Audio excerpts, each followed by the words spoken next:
Hi, Chef Shane Keith here. I want to talk about roux and butter. Hey, we've got some butter here that's been melted. There are three components to the butter. We've got the the fat right in the middle here. Underneath we've got whey, which is a liquid which is used when evaporated as a protein source for athletes, bodybuilders.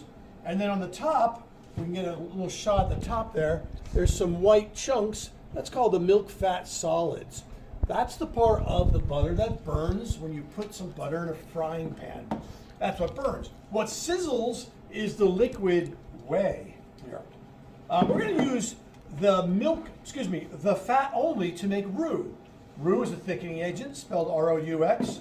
And here is the combination of the ingredients: equal parts flour and equal parts butter. Now this is refrigerated, so I can hold it up thus, and you can see it. But here it is when it's not refrigerated. Maybe you can get a shot at that.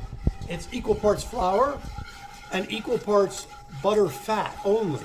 All right. Now, when I cook roux, I want to cook it on a medium-high temperature, and you have to continuously stir it. Roux, of course, is a thickening agent. You'll use it in holiday time to thicken up your gravies. When you stir roux, use a whisk because you have multiple points of contact on a whisk. I've heard it said use a wooden spoon, and there's some truth there because it won't burn, but a wooden spoon can only, just by nature of its physical shape, only have one point of contact. And when you make roux, you want to make sure it's constantly stirred. Three types of roux really is a light blonde roux, which is what we've got right here. Again, take a look at that, kind of light color. And then as I cook it a little more, hey, why don't you shoot this table? Give me a shot of that table.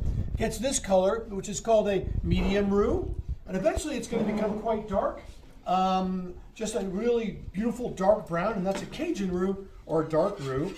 Once you start roux, however, you have to keep stirring it, because once you stop, it will speckle and burn. Okay, and it can take up to 10-15 minutes to cook a Cajun dark roux. There is one really important thing to consider with roux, is to protect your wrists and arms.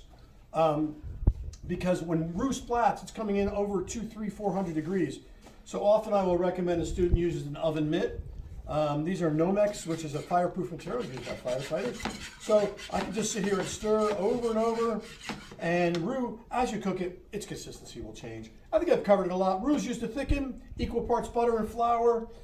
Use a whisk because it has multiple points of contact to stir it.